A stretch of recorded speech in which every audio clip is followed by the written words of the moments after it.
Esoteric and Hidden Meanings of the First Degree Tracing Board.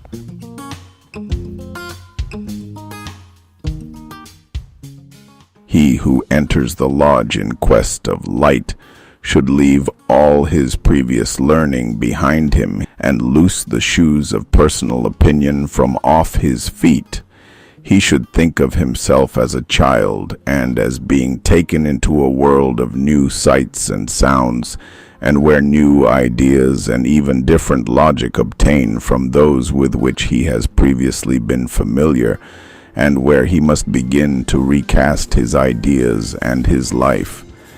If it will not, he will continue to darken his own light, and the craft can teach him nothing of value, whatever titular rank he may attain in it.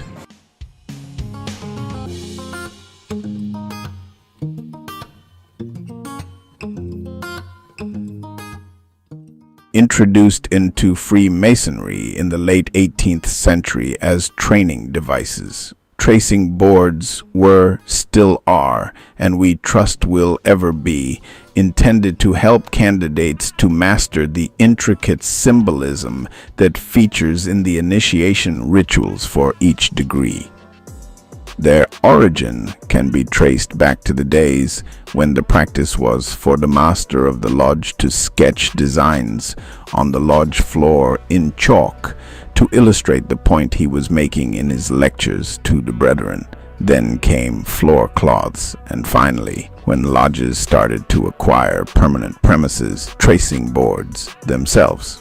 There is a different tracing board for each degree, each one depicting a confusing jumble of apparently disassociated symbols. This is deliberate, as it requires a knowledgeable Freemason to trace and explain the meaning of the symbols.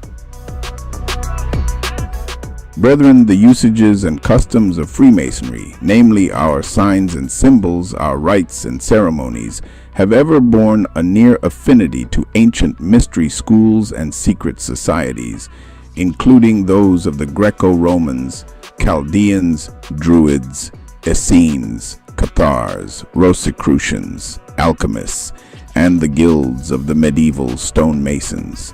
But it has always been considered that was Egypt, the birthplace of the mysteries. It was there that the ceremonies of initiation were first established.